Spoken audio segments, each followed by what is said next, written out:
여러분 안녕하십니까? 시사포커스 김동현입니다. 이미 많은 부분에서 보도가 됐죠. 4월에는 남북 정상회담이, 5월에는 북미 정상회담이 열릴 예정입니다. 하지만 당장 대통령도 얘기했듯이 유리그릇 다루듯이 정말 살얼음판을 걷고 있습니다. 이 남북 정상회담과 북미 정상회담이 제대로 치러지고 제대로 된 결과를 얻기 위해서는 어떤 조건이 있어야 되고 어떻게 임해야 할까요? 자, 세 분의 전문가와 함께 말씀 나누겠습니다. 자, 먼저 차창훈 부산대 정치외교학과 교수입니다. 안녕하십니까? 반갑습니다. 자, 이어서 진희관 인제대 통일학부 교수입니다. 안녕하십니까? 자, 끝으로 박종철 경상대 일반사회교육학과 교수입니다. 네, 안녕하세요. 예. 자, 세 분과 함께 본격적인 말씀을 나누기 전에 일단 정의용 안보실장과 선 원장이 특사 외교를 다 끝냈습니다. 한 2주 만에 굉장히 많은 결과들이 있었는데 이걸 보신 소회를 좀 여쭙고 싶네요. 자, 차 교수님께 먼저 발언 기회 드리겠습니다. 어떻게 보셨습니까? 굉장히 빠른 속도로 지금 한반도의 평화의 봄이 해빙 무드가 지금 일어나고 있는 것 같고요. 많은 네. 국민들도 놀라셨을 것 같습니다. 네.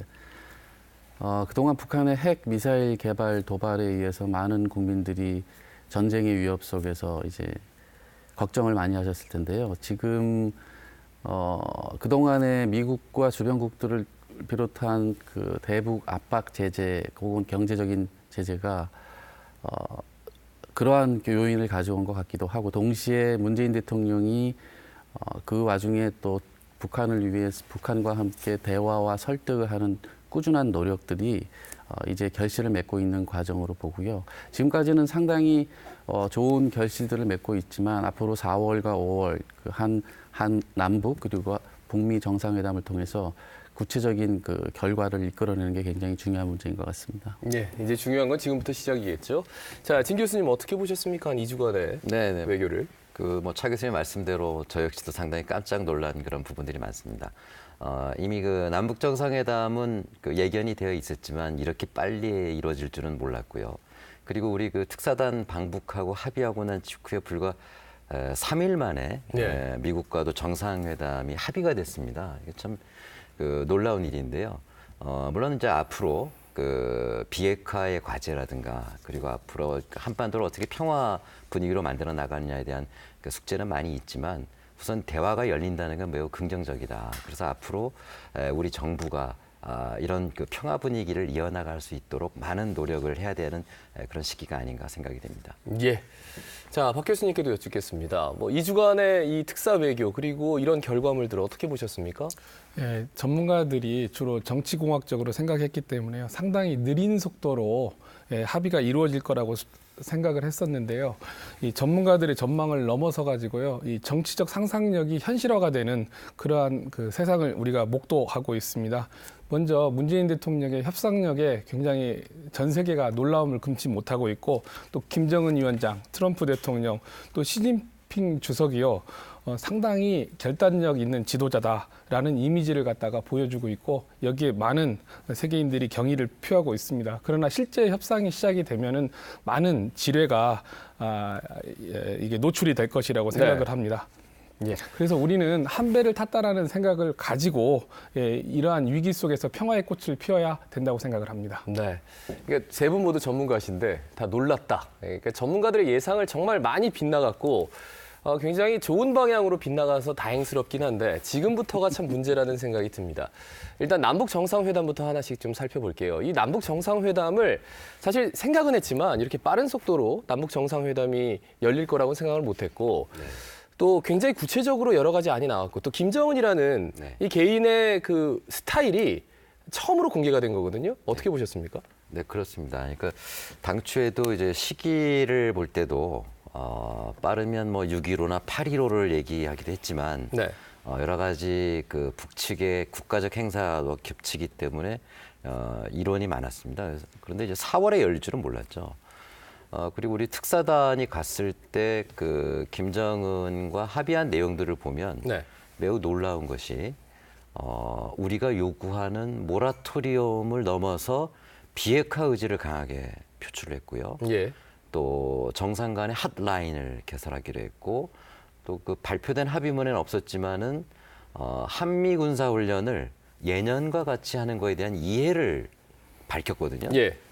할 걸 다 했어요. 그러니까 어떤 생각이 들었냐면 그렇다면 앞으로 정상회담에서 뭘 얘기해야 되나 의제를 고민해야 될 정도로 이번 그 특사단 방북에서 얻은 결론은 거의 그 정상회담 수준의 그런 결론을 얻었다.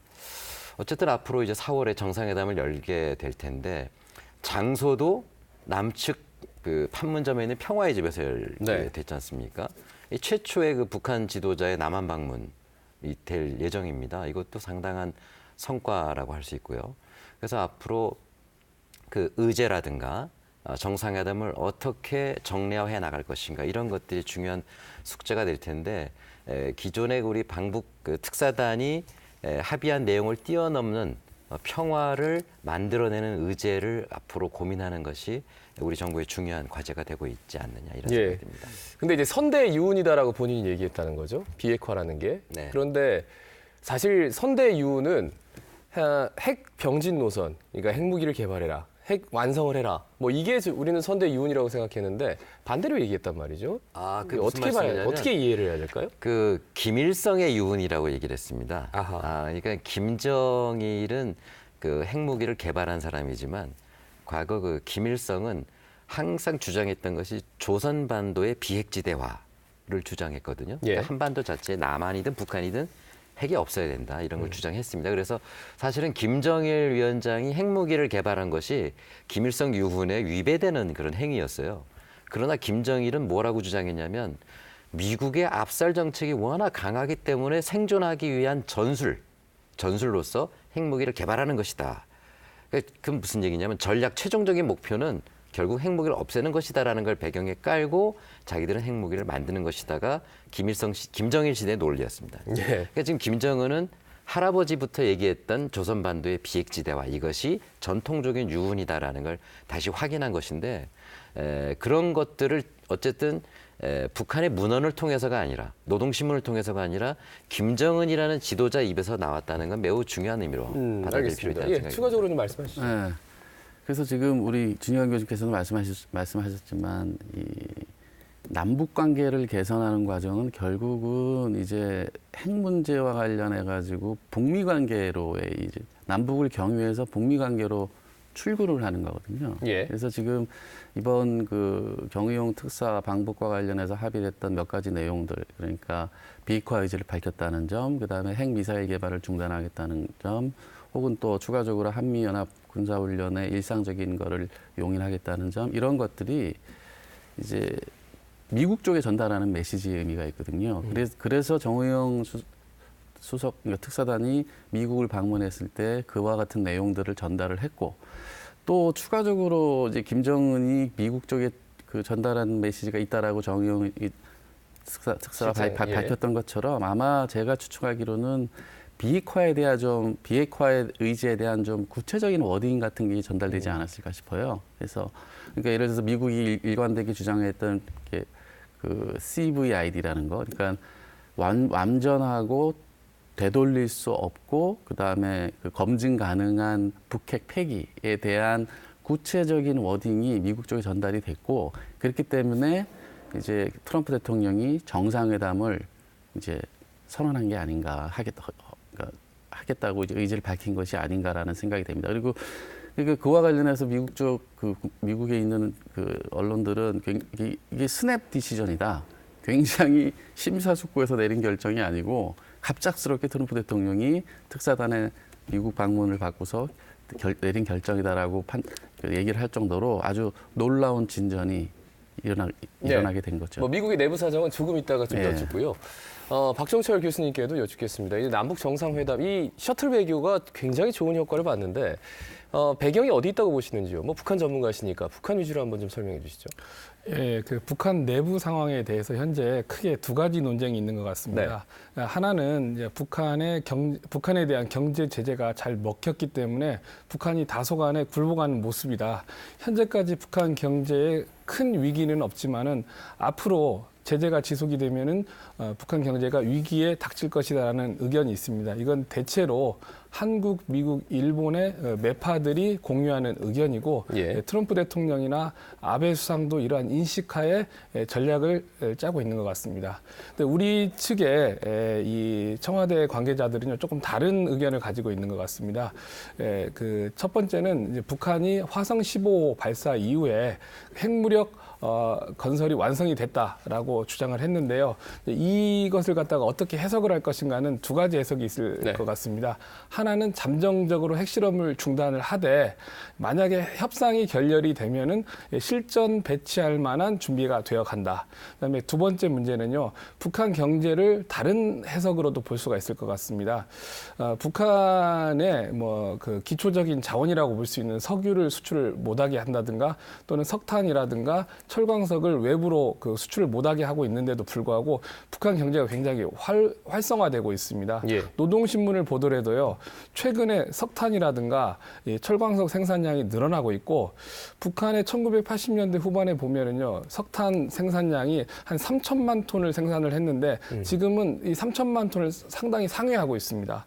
또 그 석유를 갖다가 금수하고 있는데도 불구하고 평양 내부에서의 차량 이동이 상당히 문제가 없고 오히려 택시 그 운행이 증가가 되고 있습니다. 다시 말하면은 북한 경제가 상당히 버틸 수 있는 힘이 있기 때문에 이러한 자신감을 바탕으로 해가지고 김정은이 적극적인 협상에 나섰다. 이렇게 두 가지 의견이 대립이 되고 있습니다. 예. 그래서 얘기가 나오는 게 돈이 돌고 이제 먹고 살만해지니까 근데 갑자기 돈이 돌다가 이제 미국에서 제재가 계속 들어오니까 오히려 했다가 못하니까 그것에 대한 국민들의 반발이 커져서 이것 또한 뭐 김정은 위원장을 압박하는 하나의 이유가 아니었나 이런 얘기가 있던데요. 어떻게 보십니까?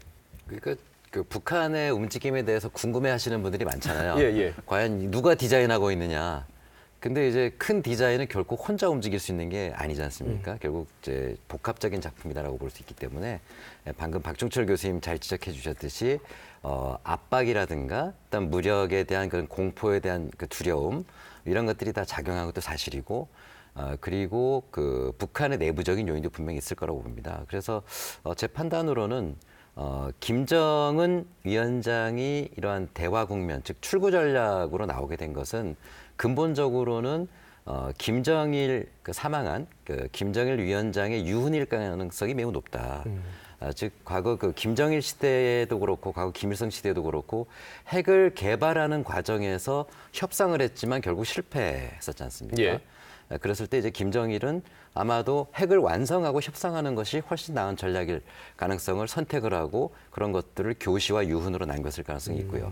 다만 김정은 위원장은 무엇을 했느냐면은 그 시기를 선택한 거는 그건 김정은 위원장일 것이다. 예. 그 시기를 선택하는 데는 여러 가지가 복합적으로 영향을 미쳤을 것이다. 지금 박 교수님 말씀대로 어떤 그런 그 경제 제재라든가 예. 압박 그리고 이제 북한 내부의 사정. 근데 이런 것들이 또 한국 정부의 정부 정권 교체 그리고 동계올림픽 이런 것들과 맞물리면서 지금 시기를 김정은 위원장이 선택한 것이 아닌가. 그래서 예. 이런 복합적인 종합 작품으로 봐야 되는 게 맞지 않겠나. 지금 생각하면 그 신년사도 타이밍을 이제 시작하는 신호탄으로 봤어야 되는 게 아닌가라는 생각이 듭니다. 자, 그래서 남북 정상회담 배경은 이 정도로 하고요. 북미 정상회담 얘기를 좀 해보겠습니다. 차 교수님께 이제 또 미국 전문가시니까 그 내부적으로 굉장히 지금 미국이 복잡해요. 어떻습니까? 예. 그 말씀 드리기 전에 추가로 예, 예. 제가 좀 한 가지만 더 말씀을 드리면 이제 왜 외교라는 무대에서 네. 이 사실 신뢰라는 것이 굉장히 중요한 것 같습니다. 그러니까 이게 구슬이 서말이어도 깨어야 보배인데 지금 기진관 교수님, 박종철 교수님께서 말씀하셨지만 이 평창 올림픽을 계기로 또 김정은의 신년사에 의해서 평창 올림픽을 계기로 남북 간의 해빙 무드가 하나의 모멘텀으로 작용을 했고요. 그다음에 미국을 비롯한 또 중국이 또 유엔 결의에 참여하면서 주변 국가들이 대북 경제 제재와 압박 그리고 지난해 있었죠. 트럼프 대통령과 김정은과의 이 말폭탄 설전이 대단했죠. 예, 이 전쟁이 금방 일어날 것처럼 이렇게 벌였던 이 모든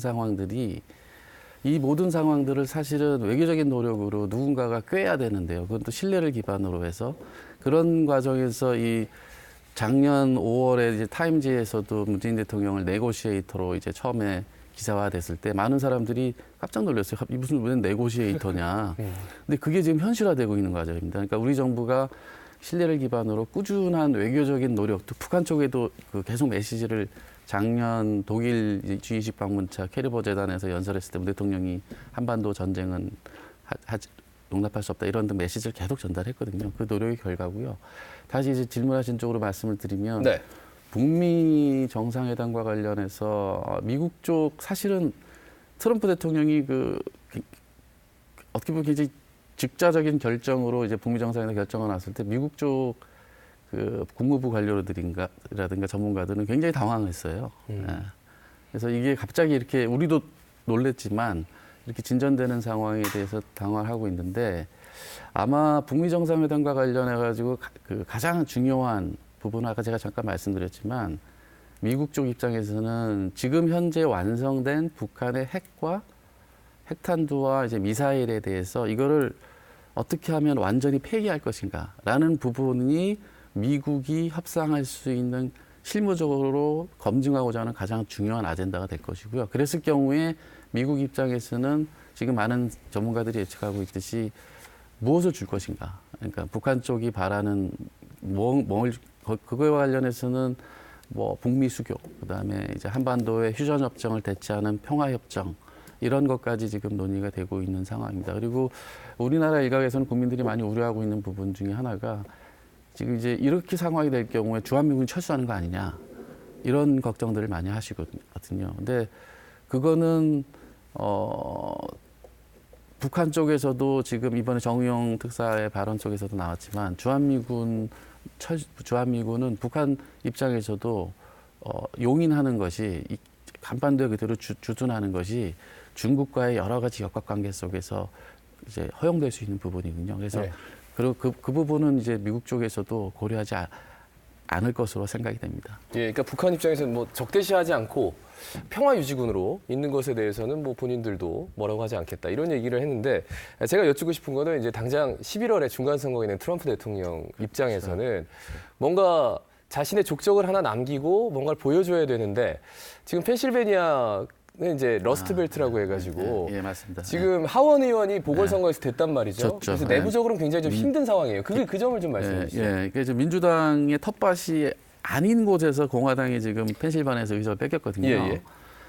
근데 이제 그 트럼프 대통령 입장에서는 이제 11월 앞두고 있는 중간 선거와 관련해서 이 남북 관계, 이 북한 문제가 유리하게 작용하기를 바라긴 하겠지만 전통적으로 미국의 중간 선거에서 한반도의 문제가 이렇게 큰 영향을 작용하지는 않습니다. 안 왔습니다. 그러니까 미국 국내 여러 가지 경제 문제 이런 것들이 선거에 중요한 변수가 되지. 근데 이제 그럼에도 불구하고 중간 선거 전체를 유리하게 끌어나가는 데 있어서 이 북핵 문제 해결을 트럼프 대통령은 어쨌든 이용하려고 하겠죠. 예. 그렇기 때문에 특히 이것이 역사적인 이 한반도의 냉전 분단을 이제 전환시킬 수 있는 역사적인 이슈이기 때문에 트럼프 대통령 분명히 중간 선거를 의식해가지고 할 것이고 또 우리가 흔히 그냥 한국사 농담 삼아 얘기를 하지만 노벨 평화상을 트럼프 대통령에게 주자. 아, 예. 사실 북핵 문제 해결, 한반도 평화 구조가 정착된다는 것은 전 세계적인 차원에서 굉장히 중요한 이슈거든요. 예. 그렇기 때문에 아마 트럼프 대통령이 노벨 평화상을 의식하고 있지 않을까요? 그러니까 저 외신에서는 우리가 이렇게 저 재미있게 우스갯소리로 얘기하지만 실제로 이런 기사들이 조금 나오긴 하더라고요. 그래서 트럼프 대통령도 글쎄요, 분명히 뭐 생각을 안 하진 않을 것 같다라는 생각이 드는데 거기까지 가려면 좀 한참 가야 될 것 같고 그럼 남북 정상회담으로 돌아와서 당장 4월에 개최해야 되는데 이제 판문점에서 열리죠. 네. 그러니까 어떤 것들을 이게 사전 정지 작업이라고 많이들 얘기하는데 일단 잠을 안 자니까 오전하고 오후 정도 하루 만에 이걸 다 끝내야 된단 말이죠. 네. 이게 어떻게 진행이 될까요? 글쎄요, 아마 준비 기획단이 이제 꾸려졌으니까 준비를 하겠습니다만은 판문점에서 열리는 최초의 남북 정상회담인데요. 우리 그 평화의 집이라는 곳이 이 자유의 집 바로 뒤에 있는 공간인데 과거에 보통 그 남북 정상회담 준비 회의를 하던 곳입니다. 그런 곳이고 공간이 넓질 않아요. 그래서 예를 들면 우리 평양에서 정상회담 할 때는 수행단이 한 150명씩 갔었잖아요. 예. 일반 수행단, 특별 수행단, 뭐 이렇게 관료 이렇게 갔었는데 이번에는 매우 축소된 형태의 실무자들만 참석하는, 즉 대통령과 매우 일부 장관들만 참석하는 그런 회의가 될 것이고, 말씀한 대로 오전 오후로 진행될 그렇겠죠. 가능성이 많을 겁니다. 그리고 아마 이틀을 진행하기가 어려울 거예요. 왜냐하면 서울에서는 뭐 1시간 거리이긴 합니다만 평양에서 오려면 좀 더 멀거든요. 2시간 이상 걸리는 거리라. 그래서 계속 왔다 갔다 하긴 좀 어렵고 하루 정도 만남으로 끝날 가능성이 있는데, 그렇기 때문에 아마 사전 정지 작업을 상당히 많이 해야 되지 않겠는가. 그리고 그런 생각이 들고, 그다음에 두 번째는 아까 그 모두에 말씀드렸듯이 우리 특사단이 방북해서 상당히 많은 걸 합의했기 때문에 정상회담에서는 과연 무엇을 합의해야 되나. 아, 그 정도다. 의제를 예. 이제 통일부에서 뭐 준비를 할 겁니다. 준비를 하겠는데 아마 판문점에서 열리는 만큼 그 군사 충돌 가능성을 줄이고 평화로 갈 수 있는 그 배경을 만들어 나가는 그런 그 군축이라든가 병력 감축이라든가 이런 것들에 대해서 상당히 좀 관심을 가질 필요가 있지 않겠는가. 예. 이런 생각이 듭니다. 뭐 예를 들면 남북 관계 개선을 위한 구체적인 조치들도 이루어지겠죠. 예를 들면 남북 정상회담을 정례화한다든가, 예. 그다음에 남북 경제 협력뿐만 아니라 사회 영역에서 다양한 교류들을 좀 활성화하기 위한 조치들을 실무적으로 논의하는 이런 방안도 모색될 수 있겠죠. 그러니까 말씀하셨듯이 무게감을 따지면 오히려 특사단이 갖고 온 게 훨씬 더 커 보여서 굳이 뭘 만들어내야 될 것 같은 그런 생각이 없지 않아서. 박 교수님은 어떻게 보십니까? 남북 정상. 판문점이라는 예. 상징적인 공간이요. 사실 한국 전쟁을 휴전으로 이끈 장소입니다. 약 2년에 걸쳐 가지고 남북과 미중 이 사자 간에 휴전 협정을 맺은 곳인데요. 현재까지도 휴전 협정이 깨어지지는 않았습니다. 또 문재인 대통령이 후보 시절에 평화로운 한반도 구성이라든가 또 베를린 선언에서도요, 이 종전 선언에 대해서 깊은 고민을 하셨는데요.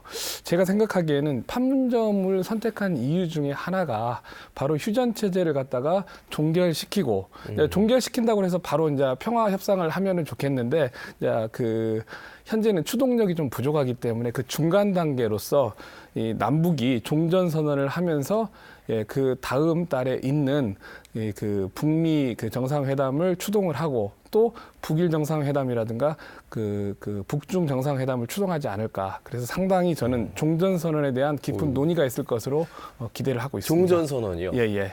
전쟁을 굉장히 큰 종결을 시킨다. 상징성인데 예. 미국의 허락 없이 종전 선언 우리끼리 해가지고 될까요? 사전에 그럼 그만큼 이제 교감이 있어야 된다고 예, 보시는 그렇죠. 중국하고 미국하고 상당한 교감도 있어야 되지만은요. 이번에 한미 연합훈련을 갖다가 연기하는 방식을 보면은요. 우리가 상당히 미국 측에 부탁을 했지만은 미국이 대답을 하지 않았습니다. 그래서 우리 대통령께서 먼저 연기를 선언을 하기도 했고, 또 정상회담 사이에 상당히 많은 이렇게 협상을 하더라도 잘 통하지 않을 경우에는요.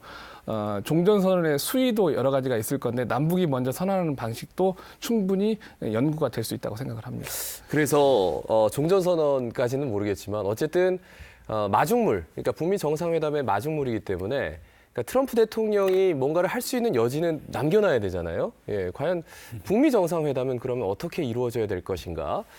당장 뉴욕타임스에서 어디에서 개최될 것인가 이것에부터 이제 얘기가 나오더라고요. 어떻게 보십니까? 예, 지금 몇 군데 지금 이야기들도 나오고 예. 또 이렇게 프로포즈도 많이 하는 것 같은데, 일단은 어제 이제 리용호 북한 외무상이 스웨덴을 방문했다는 기사가 나오더라고요. 그래서 스웨덴은 전통적으로 이제 북한과 오래된 좋은 외교 관계를 가져왔고, 그러니까 북한과 미국 간의 수교가 없는 상황에서 영사적인 서비스 업무를 이제 미국 측을 대리해서 스웨덴이 그동안에 해왔거든요. 그래서 스웨덴이 하나의 후보지를 몰세게 되고, 그다음에 김정은 위원장이 이제 교육을 받았던 스위스 같은 곳에 유럽에서도 물색이 되고 있고요. 그다음에 뭐 워싱턴이냐 평양이냐 혹은 뭐 우리나라 제주도도 지금 예, 원희룡 지사가 또 예. 프로포즈를 했고요. 또 몽고의 울란바토르에도 이제 프로포즈를 해가지고 이 세계적인 행사를 이제 서로 유치하려는 그 경쟁이 치열하게 이루고 있는 것 같습니다. 근데 이제 가장 북미 정상회담에서 이제 그걸 추진하는 실무진들 입장에서 고려해야 될 부분들은 양국 자기 지도자들의 이 신변 안전 문제, 경험 문제가 고려될 수밖에 없기 때문에 일단은 저는 개인적으로 이제 1979년에 등소평이 중국을 개혁개방시키면서 미국을 갔단 말이죠. 그래서 김정은이 자국의 개방 의지를 확실하게 전 세계에 알릴 겸 미국으로 가는 것이 제일 바람직하지 않을까라고 바라고 있지만 현실적으로는 쉽지 않은 문제인 것 같고요. 그래서 현실적으로 거론되는 지역이 지금 판문점, 다시 아까 말씀드린 남북 정상화 수도 판문점, 그리고 한국 입장에서는 이제 제주도를 쉽게 생각할 수 있지 않을까. 그 제주도와 관련해서 우리 진 교수님이 좀 하실 말씀 있을 것 같아요. 고향이시잖아요. 네. 어떻게 보십니까? 이게 장소부터가 참 고르기가 쉽지 않네요. 예. 그래서 북한은 어쨌든 워싱턴까지 날아갈 수 있는 비행기가 없는 것 같습니다.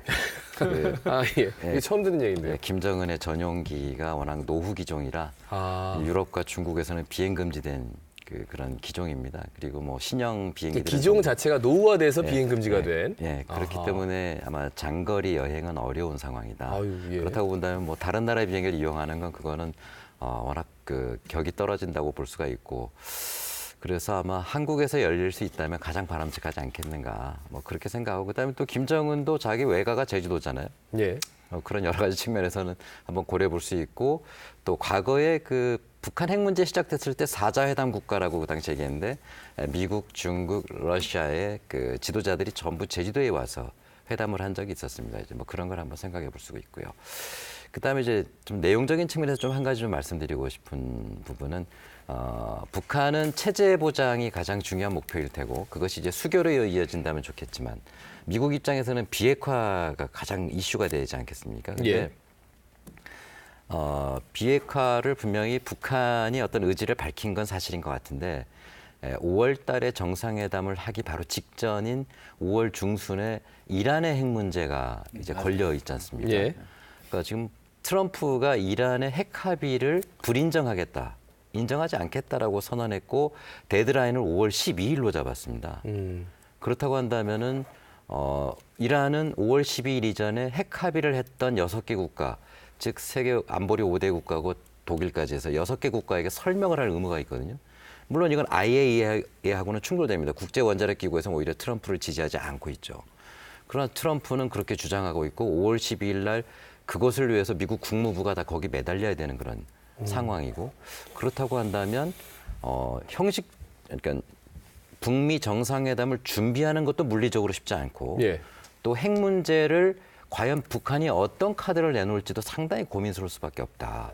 왜냐하면 이란이 지금 핵 합의를 잘했고, IAEA는 성실하게 이행하고 있다고 작년에 보고서까지 내놨는데, 트럼프는 거기에 대해서 불인정하겠다고 얘기한다면, 그러면 과연 북한은 어떤 카드를 내놔야 될까? 이거는 매우 강력한 카드를 내놓지 않고는, 아까 차 교수님 말씀대로 트럼프가 흡족할 만한 무엇인가를 지금 우리를 통해서 전했기 때문에 트럼프도 지금 저것을 받은 게 아닌가라고 예. 본다면, 가능성은 있지만 앞으로의 길은 결코 그렇게 순탄치는 않겠다. 이미 이런 그 생각이 5월 듭니다. 중순에 한 번에 핵이라는 것에 대해서 이제 국내 여론이, 미국 여론이 한번 봤기 때문에 그거보다 훨씬 더 높은 역치에 자극이 있지 않으면 별로 이렇게 효과가 없을 수도 있어서, 그거 어떻게 보십니까? 지금 진 교수님께서 굉장히 중요한 말씀하셨는데, 이게 5월 북미 정상회담을 앞두고 연동되어 있는 이란 핵 문제거든요. 지금 트럼프 대통령은 말씀하신 것처럼 이란 핵 문제를 뒤집으려고 그래요.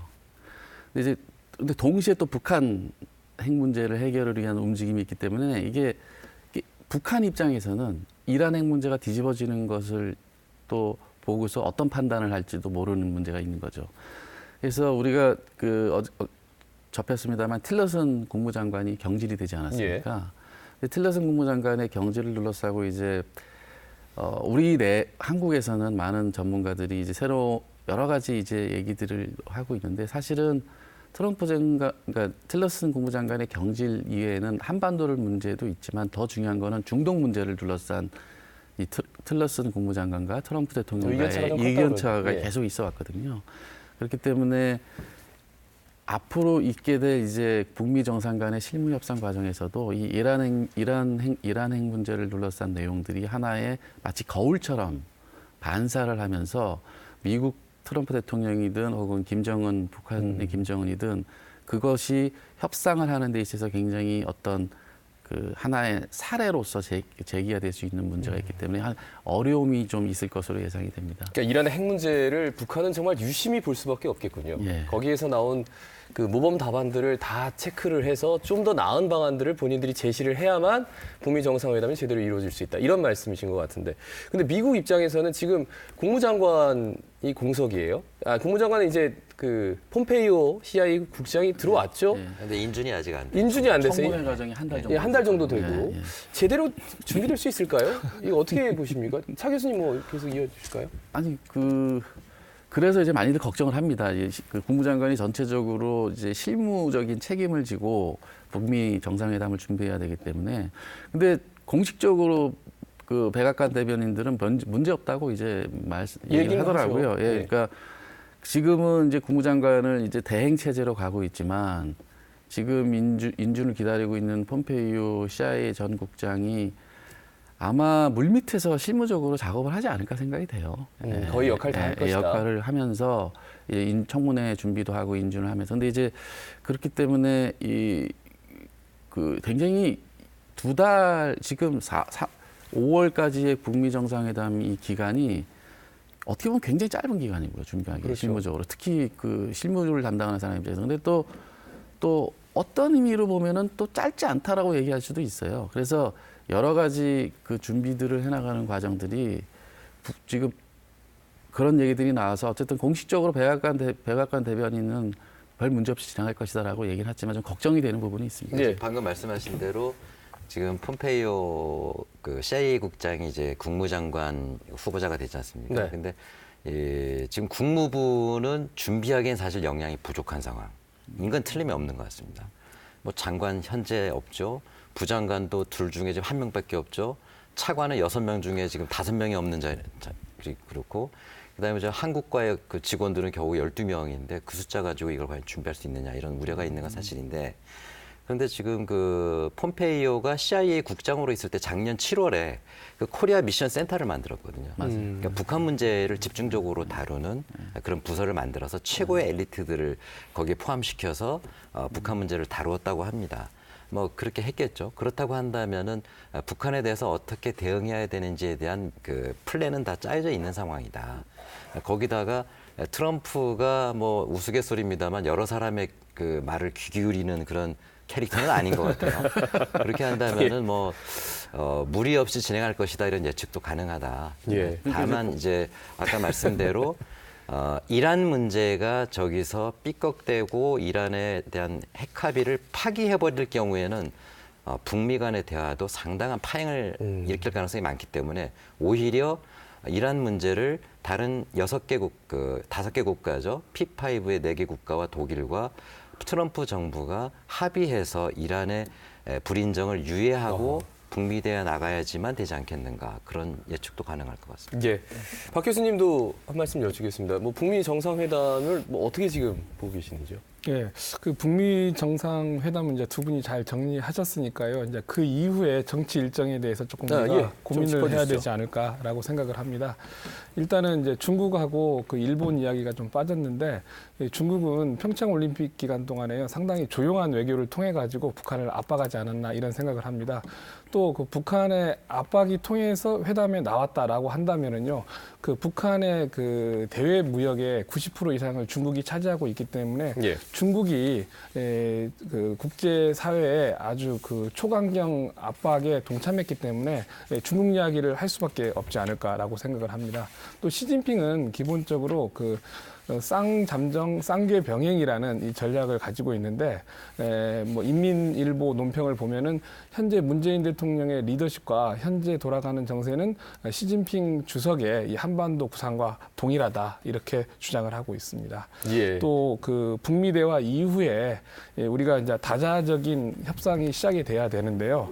아마도 그 한반도 문제를 갖다가 경제 안보 대화를 현재까지 이끌었던 게 육자회담이었고 또 하나는 육자회담이 중국이었다라는 측면에서 보면요 자연스럽게 5월, 6월이 지나면은 시진핑의 지도력이 조금 발휘되지 않을까라고 생각이 됩니다. 예. 그 쌍중단과 관련해서 이게 미사일 도발 그리고 한미 연합 군사 훈련을 중단한다. 뭐 이거 한반도 비핵화 프로세스 그리고 북미 평화 협정을 같이 한다. 이게 이전에는 통하지 않는 얘기인데 이게 핵 개발이 완성이 되면서 이게 동시에 지금 이루어지고 있는 게 사실이거든요. 그래서 중국의 이 얘기가 처음 나왔을 때는 조금 의구심이 들었는데 이렇게 얘기가 나오니까 이게 쌍중단도 가능하겠다. 그래서 당장 나오는 게 육자회담 얘기인데 육자회담도 또 뭐 밥상을 차려야겠죠? 어떻게 보십니까?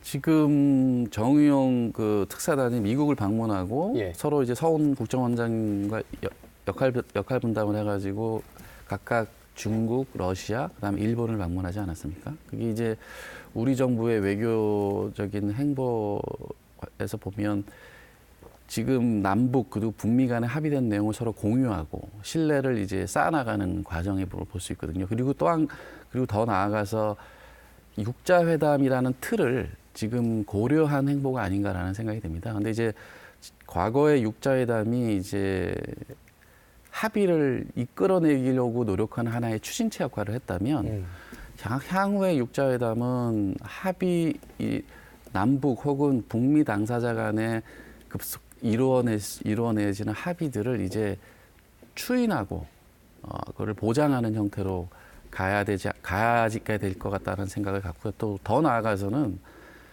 이제 우리가 이제 빅픽처 큰 그림을 그리면서 한반도의 평화와 번영을 위한 과정이라는 커다란 과정에서 보면 이제 남북한 평화 체제가 정립이 되고 북미 수교가 이루어지고 이런 과정 이후에 장기적으로 한반도의 평화를 안정적으로 이제 정착시킬 수 있는 하나의 틀이 될 수 있거든요. 그러니까 다자간 안보협력기구라는 틀을 고려할 때 육자회담은 장기적으로는 왜냐하면 한반도 지역에 미국과 중국의 여러 가지 이해관계의 충돌과 갈등이 일어날 수 있거든요. 잠재적으로 그런 가능성이 있기 때문에 그러한 평화의 틀을 가져가는 단계로서도 육자회담을 활용해야 될 필요가 있다고 봅니다. 그러니까 옛날에는 합의하고 공동성명 발표가 끝인데 그게 아니라 실천을 어떻게 하는지 감시하는 체제를 틀을 만드는 게 육자회담이 될 수도 있다. 이런 말씀이신 것 같아요. 예, 지금 북한은 그동안 최근 몇 년 사이에 육자회담은 더 이상 안 하겠다.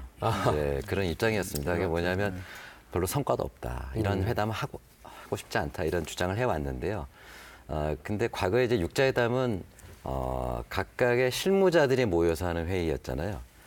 근데 지금 북미 정상회담이 이제 곧 열리게 되고 그리고 지금 일본도 지금 아베 정권이 매우 위기에 처해 있습니다만은 북일 정상회담을 서두를 수밖에 없는 그런 상황입니다. 그러니까 과거하고 달라진 게 만나지 않던 정상 간의 만남이 지금 이루어지고 있고 그렇게 된다면 아마 중국과 러시아도 조만간에 북한과 정상회담을 할 가능성이 있거든요. 그래서 과거에는 육자회담이 하나의 어떤 대리기구였다고 한다면 이제는 각각의 정상회담을 통해서 큰 틀을 보다 손쉽게 얘기하는 그런 구조로 갈 가능성이 많고 그 밑에 실무회담이 국가별로 이루어질 가능성이 많다. 그렇게 된다면 과거 시대하고는 분명히 다르다. 물론 거기 전제는 있죠.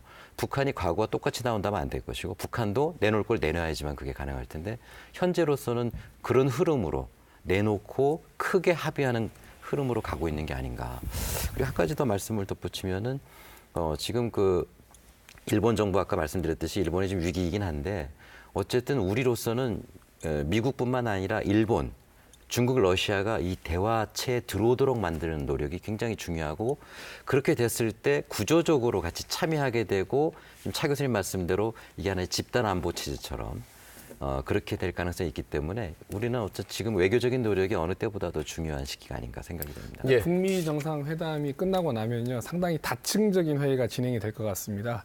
이제 북미 사이에 이제 비핵화 문제하고 북미 수교 문제가 토론이 되고 또 한반도 그 평화 협정은요 남북과 그 미중 사자 간의 회담을 하는 이 한반도 그 평화 조약을 맺는 이 협상이 시작이 될 거고 포괄적으로 모든 의제를 특히 경제와 안보 중심으로 다루는 포괄적 기구로서 육자회담 체제가 동시에 이렇게 중층적으로 설치가 될 것으로 전망이 됩니다. 알겠습니다. 자, 말씀을 더 듣고 싶은데 시간이 좀 많이 지나서 마무리 발언도 조금 오늘은 짧게 좀 요청하겠습니다. 일단 박 교수님 마무리 발언 해주시죠.